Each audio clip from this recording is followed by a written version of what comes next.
morning, brother. How you doing, cousin Dave, baby? Man, Uncle Cal, what's going on, sir? How are you? Man, I'm good, baby. I'm good, man. Just seen Looking over the. good. Got that. I'm sorry. I'll say you looking good. You got that bright smile, bro. It's good when Oh men can man, smile, doc. I told you I'm gonna be wearing this mug, baby, like it's a new pair of Louis or something. That's what's up. Yes, sir. What we, Y- what we got going on? Nothing, man. I want to talk about walking in your calling, man. Everybody has one. A lot of us don't know. We don't think we do, man. And really, life. You know what I'm saying? I think it becomes a lot harder when you don't either search it out or you bucking and kicking, like resisting, running from it. I find that life is a lot smoother and peaceful, and your journey through life is a lot smoother when you just walking in your calling because whatever it is that you destined to do is where you're gonna produce more. You know what I'm saying? So that's what we on, man. Walking in your calling. Let's get it. Unc Cal and Dave Jones are the hosts of the show. We living in some difficult times, as most of us know. Let's lift each other up and put down the stress. If you didn't know, the name of the show is called Raps. Sir, man, that's good, man. Walking in your calling, doc. I mean, just to give perspective about what calling is, and we can go back and forth. I think calling is can be anything for anybody. It's something that you think about all the time. You feel like it's something, some unction within you that's calling you to do something to fulfill something that you need to do in life. So it don't have to always be like some spiritual thing. It could be something that you're destined to produce or that you're called to do or to execute, if that being a business person, if that being a perfect spouse, if that being the perfect father or friend or whatever it is. What is your calling? What impact, what problem are you designed to solve that you need to solve? And sometimes we avoiding these things that's within us reaching out to us. Is that on the same page, bro? Yeah, yes, sir. Yes, sir. Man, what actually dropped this in my spirit, man. I had one of the most blessed, like shocking last weeks, man, that I could have, you know what I'm saying, unexpectedly that I could have asked for, man. Um That's I what's up. had about four things that happened to me. If I could recap all of them, man, I'm gonna go through them real quick one at a time because I think testimony is a blessing because it's a test and then you got, what I'm saying, then you got, what I'm saying, what happened, what I'm saying, it's a test of what you're going through, and then it's for somebody else to hear because a lot of the stuff we go through, like I always say, it ain't for us, it's for other people. And real quick, man, what's really had got me noticing that what we talking about with like leading up to this topic is I started noticing how smoother things be in my life when I ain't trying to just do everything that Calvin want to do on my own Mm, when it comes to like, searching out, trying to handle stuff in my finances because, we get to a point where, your everyday life becomes about finance. And what it does is it mm, allows you to push, sympathy, empathy, caring, good deeds, everything, what I'm saying, that you naturally want to do as a person, you'll find yourself putting that on hold and find yourself chasing money because you got this bill popping up. You got this, what I'm saying? You got this need that you got to deal with. And you'll find yourself, and that's the place I think the world is in, or you being blinded by social media and things that other people mm. got going on that you earn Yeah, after and you lust after because it's like, wow, man, I want one of those, you know what I'm saying? Where it may be a right. car, you know what I'm saying? A sexy woman, jewelry, whatever it may be, man. Yeah, You know, we find ourselves not being thankful for where we at, but always reaching for more. So I'm thinking, and right. that's one of the things. And I look back on my life when I was more so in church and doing the things of God. It's like my finances came so smooth and easier. It's like things used to fall in my lap. You know what I'm saying? Yeah, yeah, yeah, man. It's yeah. I think man, it's awesome for us to have an opportunity to really realize. I was just telling you how it's good just to even go through the emotions of life. You know what Mhm. I'm saying? And when you're going through the emotions of life, you realize that you are alive. And sometimes we get so distracted from trying to to satisfy certain emotions, whether it be craving for cars, houses, money, all the things that life seems to have to offer, ego, esteem, being looked at as somebody that people wanted to follow, whatever it is, you get distracted from the problem that you are supposed to solve. You know what I'm saying? And I think that's really where the void can be filled. We're filling voids in our life with things that will not quench the thirst. Right. And so a calling is so important because it gives you purpose. And anything that was created with a design to solve a problem. And I think that's what we miss it. We want the fruit sometimes, or the reward before we execute and solve a problem for somebody else. And Right. if we've been baked to only wanting the things in life, we will be chasing or running what they call the rat race, trying to. The reason why that never stops is because you never can satisfy flesh. I never can satisfy the stuff I want. I never can satisfy the things I want to get. And so you keep going levels to levels. So many of us are so blessed. If you look at our life 10 years ago to where it is now, what we've acquired, but we still we don't have enough. And so you're chasing something that you will never quench. And so the way to stop that process and to fulfill voids in our life is listen to what's calling you on the inside. We all have something we can't spin ourselves. Well, we know I should be doing this. You know what I'm saying? We know what we are supposed to be doing. We know that the best version of ourselves that we are not always giving it, regardless of how we spinning everybody else. And so whatever that best version of yourself that the stuff that you should be doing, the more we can start to direct our attention to solving that, the more fulfillment we'll have, because progress comes in the thing that's in our mind. And so that's what I think partly is a calling too, is something on the inside calling you that we need to listen to, as opposed to being so distracted with things that are never satisfy us. Yes, man.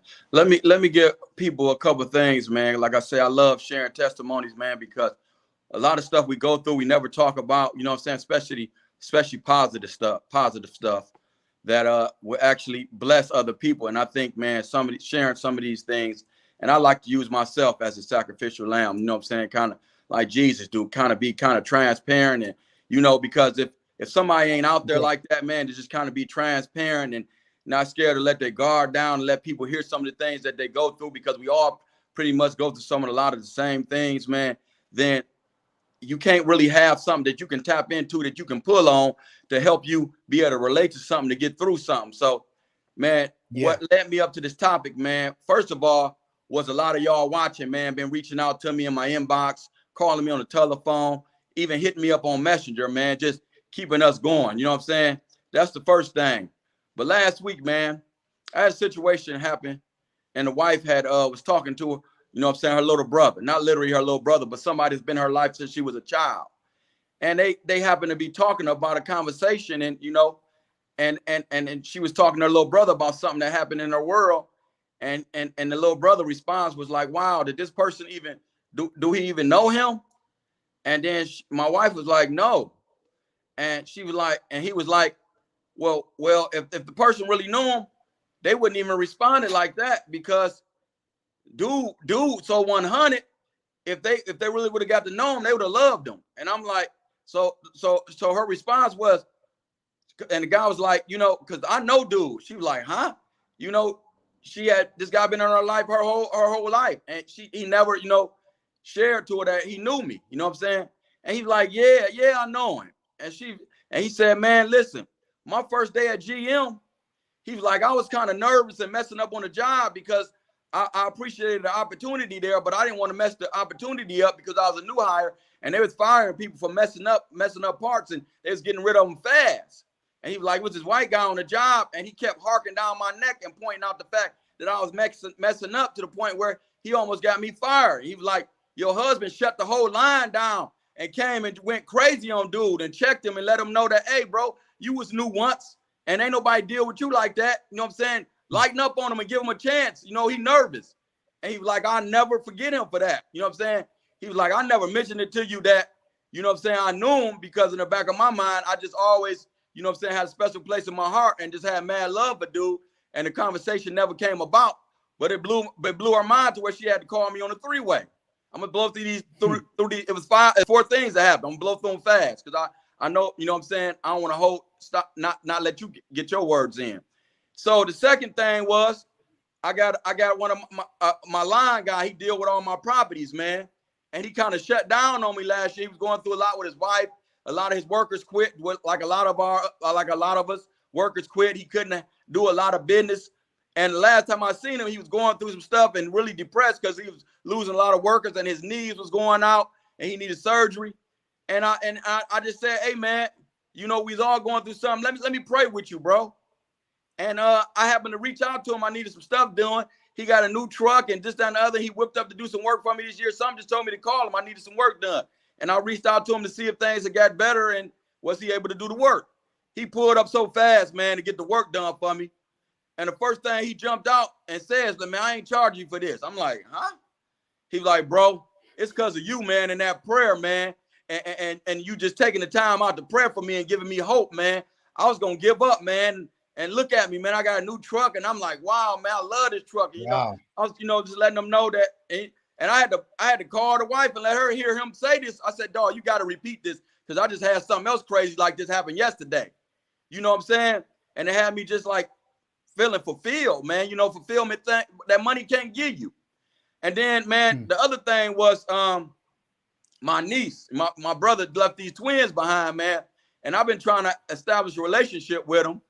And I hadn't been able to because me and my brother's wife hadn't been on the best terms. And really, the only reason that was is because we never really gave each other a chance. We kind of prejudged the way we feel about each other and never gave each other a chance. You know what I'm saying? So the one of the twins, the daughter twin, had been acting up in school and she didn't know what to do. And she said the Lord just told her to reach out to me. Bro, man, when my niece got to talking on the phone, she been calling me every day and we've been talking, man. And I'm like, I've been thanking God for the relationship getting established. I told him to come down there and see her on her birthday, bro. She turned around, bro. They was about to kick her out of school. And she went to school and I made her promise me that she would do good in school and just be nice. She was beating up girls and she was just off the chain, you know, needing that attention that she wasn't getting from my dead brother, you know. And she said she just turned around and been doing phenomenal, man.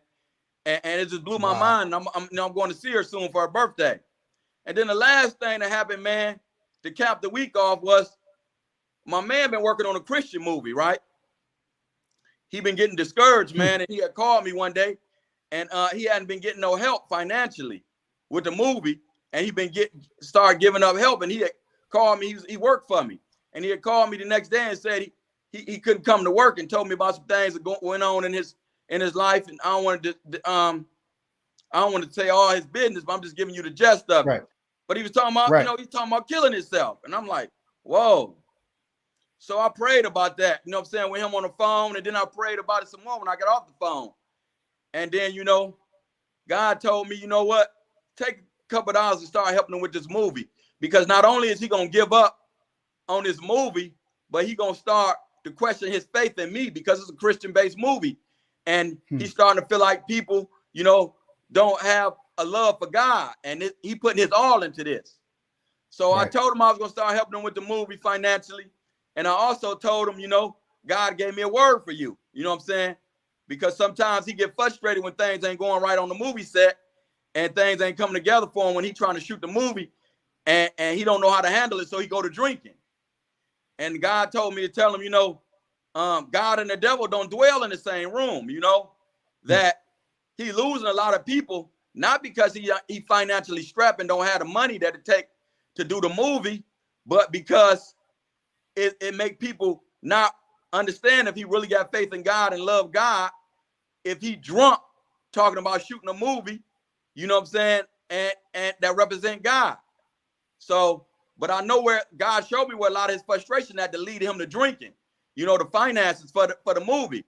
So I gave it to him the way God gave it to me, because I get it. It's almost like when I had to repent to the people when we first started the show, because I wasn't watching my language and, you know, I was cussing. And, you know, that make people question your faith in God. Now, it's a show that may call for us to cuss and just let it all hang out.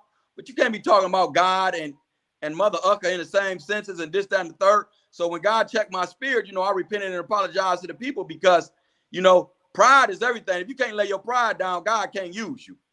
You know what I'm saying? So that's what my last week was fulfilled with, man. Just like a lot of just different people coming to me and just blowing my mind, and it made me really focus on, like, man, you know what? This is where I get my fulfillment from. You know what I'm saying? More so out of this than I do, you know, the money and the things. You know what I'm saying? And a lot of, man, I've been started selling a lot of the cars, man, because it's like, for what, man? I only need a few of them. You know what I'm saying? I don't need, 22 cars, man. I've been collecting since I was 16, man. At some point, it become foolish. You know what I'm saying? So, you know, God been dealing with me. I've been checking myself in so many different areas. And number one has been my attitude, man. And now that I'm lining my attitude up, man, it's everything just coming together, man. Just home, people coming to me, they can talk to me and tell me, you know, how blessed they life, man. And to me, man, if you ain't walking in that, now I ain't saying that's everybody's calling, but I'm just saying whatever your calling is, when you start getting a feel for it, it gives you a wholeness and a fulfillment that money and things just don't give you. And a lot of times, God, I let you get a taste of the money, the jewelry, the cars, the HOEs, you know what I'm saying, and everything else that you feel like you want, just to show you that I'm gonna give you all this to show you that it ain't gonna make you happy. You know what I'm saying? You know, it ain't gonna make you full. It ain't gonna make you whole. So, man, that's what my last week consisted of, man. You know, and it just blessed my soul, man. I was just overjoyed, man. Yeah, those some overwhelming stories, man. I was just happy to sit here and listen to them, especially when you can identify when you know the things that you do naturally that come out of you that we just got the unction to do. In this case, for you to help people and things of that nature, is like when you see the return on the value that your words of influence have, it make you want to give that much more. And you know what I'm saying? Because we all got our flaws, that it ain't just you. And that's one of the things that I learned. Like with me recently, it's like, you know, at one point in my life, I was like, God gave me so many gifts, right? But then also you go through the seasons where those gifts don't do the thing that they're supposed to do for you at the same time. And then you start to realize that you are just like everybody else, right? And it's the grace of God on your life that, and the return that you give to him is really where you find even your value and your joy from.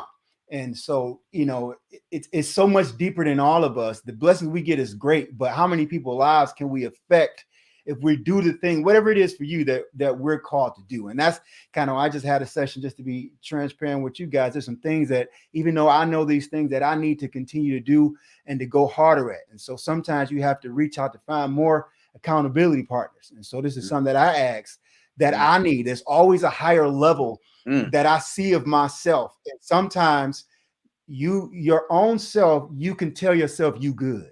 That's a problem. Like when you're not accountable to somebody else, you can be like, I'm good. You can go get a steak. You can go do what you want. You can do a few things or whatever, right? Or whatever your thing is, like, I'm okay. And sometimes just saying I'm okay to yourself is the worst thing you can do. You need you need to tell somebody else what your creative mind is trying to produce so they can hold you accountable to the things that you got inside of you, right? And we got to give away that permission. And those are called triggers. And it's the power of two having synergy and causing great things to happen. This independent isolation that we all have is as cool as it is not to be bothered with other people's stuff. It's also limiting our ability to synergize and magnify ourselves because of the gifts that we can pull out of each other. Right. And that's so good, man, because that line right up with what we're talking about, because a lot of times people understand what they're supposed to be doing and want to walk in it, but it's just like the responsibility of really doing it, they fall short. So having somebody that can remind you, hey, how you doing with that? Did you do anything? Did you write that business plan? Did you, walking in your car, you say this is your heart, this is what you want to do. Did you do it? You know what I'm saying? Have you been working on your attitude? You know what I'm saying? Have you, you know what I'm saying, been doing certain things to get to the point you're trying to go to, if you feel like this is what you're supposed to be doing? So accountability, man, is everything in anything you really have a passion to do. If you don't have somebody that you can hold accountable, if you're not structured and strict enough on yourself to say, I'm gonna put my foot down on myself, I'm gonna sit down, I ain't gonna eat no fast food, I ain't gonna be going out here ripping around the streets, wasting time and money, and I'm gonna focus on this thing, then you can get some things done. But if you ain't that type of person, you need somebody that can, you know, help you crack the whip on yourself. You know what I'm saying? Ain't nothing wrong with that. Right. Right. And in certain areas, even though there's nothing wrong with it too, in certain areas you may be good and execute, but in other areas of your life you may not be good. You know what I'm saying? And I think the holistic reality of who you are as a person and bring your best self to every area of your life is so important for all of us, that we all have weaknesses and we all have strengths. So double down on your strength, but at the same time, in areas that you need somebody to help you push you through new rhythms, execute on that, because we all got different levels. Right. Right. And that's so good, man. I'm gonna end this. I'm gonna end my part on this, man. I always been a loving, wanting to help, you know what I'm saying, motivational type of guy, man. But it's hard to display who you really are when you got triggers that allow you to display a bad attitude. Like, you know, somebody could walk up to me and something just happened before they came in my presence and my face all twisted up, or I'm a little snappy, and they looking at me like, dude, dang, dude got a bad disposition about himself. Not knowing I'm everything, you know what I'm saying, opposite of that. So I really had to buckle in on myself and really, you know what I'm saying, get my attitude in order for people to really appreciate the person I am, and get to a place where I can deal with things and let them roll off and snatch my, you know what I'm saying, self back in a different place, man. And I contribute that to a lot of people. You, my wife, my ex-wife, man, my man Dwight, you know what I'm saying, my man Bizzle, my homeboy Big E, man. I done talked to a lot of people, just gave me a lot of just good advice on, you know, hey, bro, I would have handled this like this, and, you know, this, that, and the third, and, you know what I'm saying, and, you know, dropping jewels, man, dropping jewels on. And that's another thing, man. We find ourselves getting to a place where we want to get in life, man, and we don't reach back and tell her, hey, brother, you know what I'm saying, let a person know, hey, man, dog, help me with this, or, hey, bro, I appreciate you. And thank you, you know what I'm saying? Like they did me last week. But I'm big on that, man. I'm big on giving guys their roses and ladies their roses and letting people know I love them while they're here, man. I don't, you know what I'm saying? I don't want to, you know what I'm saying, let the day go by. You know me, Dave. You know, if you in my presence, you're a friend, you're a foe, I'm going to tell you every time I see you, you leave my presence, hey, I love you, bro. Hey, I love you, baby. You know what I'm saying? I love you, sweetheart. You know what I'm saying? Because, hey, I feel like it's not said enough. And I feel like people need to know that. You know what I'm saying? They need to know, hey, I love you. You know what I'm saying? Yes, sir. Yeah, man. That's, you know, it's so weird. It's like figuring out how to tap into humanity is what we're learning all over again. We've been trained to be so abnormal, like, just, you know, that we are humans, you know what I'm saying? And we got a problem to solve, and we need each other because we solving each other's problems. You know what I'm saying? But the division and the hate that brings a lot of dysfunction and our own stress and anxiety, trying to chase things that are not important to the foundation of who we are. I think it's just a relearning. And I think these conversations need to be had to help us create the better characteristics within each other and stop hating on each other and stop, you know, being jealous of one another. There's so much more better energy. Like we all are built off energy, and energy that's in motion is called emotion. So your life is nothing but a feeling. Everything that you do is trying to chase a better feeling. And so the negative feelings come from negative attitudes. When we jealous, or when we envious, when we're lazy, when we're slothful, when we don't want to, when we're angry, when we're disobedient, when we're, you know what I'm saying, procrastinating, all of those create negative energy or emotions in us. And we're uptight, stressed, and you know what I'm saying? And we're not ourselves. But love, joy, gentleness, being good to people, being courteous, like these are all the things we have to re-practice. And those bring great energy, great emotions. And so the more we learn about how where God has designed us, the easier life becomes. And it's not so much defense that restricts us, it's more offense and it's more giving. And we'll see the fulfillment comes from that return, man. So I know we probably talked on this a long time, man, but this is a pretty deep conversation for somebody, I believe, who's trying to figure out. Sometimes we've been sold a lie about what life is, or we got the wrong mental pictures of how to do life. And even in the results of it are just frustrating. And I think it's just to recalibrate, renew our mind, which is what God talks about. Renew the way you think about this thing we call life. The world sells a picture of division. And if you look through life through that window, you'll reproduce those behaviors and get the result. Where Right. if you look at being generous and loving and live a life through caring about people and solving other people's problems, then you'll get the return of that. Man, that's so good. God dropped something in my spirit, and I know I said I was gonna say what I was gonna say last and let it go, but he dropped this in my spirit when you was talking, and you mentioned hate, and you know what? God said to let them know, because I just come from that. Like, you got to get to a place when you're trying to get your joy and you're trying to deal with yourself, you're trying to get your attitude better, you got to be quick to flee and basically have no response. You know what I'm saying? When you're trying to get yourself together, That's no good. response to negativity, Yeah. smart comments. See, because that's how the devil keep you where you at, trying to get you to not get to that place that you're trying to be in a positive way. And then once you understand that you're dealing with a negative behavior or a bad attitude or a person that ain't happy with themselves, you got to say to yourself, I can't spend my money over there, or I can't stop and visit him right now. You got to find yourself, putting yourself in better positions to keep yourself from having a backlash or going backwards when you're trying to move forward. It may be a day where you can handle putting yourself in those situations when you get yourself to where you're trying to go. But while you dealing with yourself and you ain't 100% there, you know what I'm saying? You got to keep yourself away from negativity. You know what I'm saying? In your family and friendships, you got to just stay away from that, because you need that energy around you that's going to keep you positive. And then after a while, you're going to find yourself saying to yourself, you know what? I don't even want that around me. You know what I'm saying? I need good vibes, positive people, positive energy. If a person ain't, you know, I ain't saying they got to be all totally happy, upbeat, but they just got to be good, positive, decent people. You know what I'm saying? You just gotta find yourself. Right. You're gonna attract that.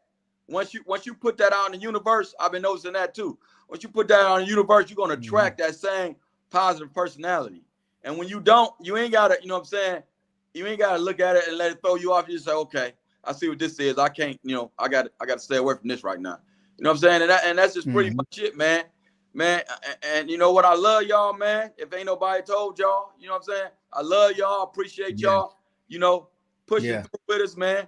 Watching us grow, watching us get better, and keeping us motivated, and dropping comments and reaching out, man, the way y'all have been, I believe God gonna do something with this thing and take it to another level. And I'm just waiting to see what he do, bro. Yeah, man, that's good. I wanted to speak on that last thing you said. When you say you love everybody, we do love you. And love is not just an affection. And so some people don't perceive that word correctly. Love is where a person sacrificed something so that somebody else can advance, increase, or find pleasure. And so here it is. We're sacrificing our day to figure out if we can speak to you and give you some way to change your mind about a situation that you may be struggling, or a thing that you're supposed to do and go become in life, the call that's on your life. And if we can be in a position that we provoke you to do the best version of yourself, that's an expression of an action of love.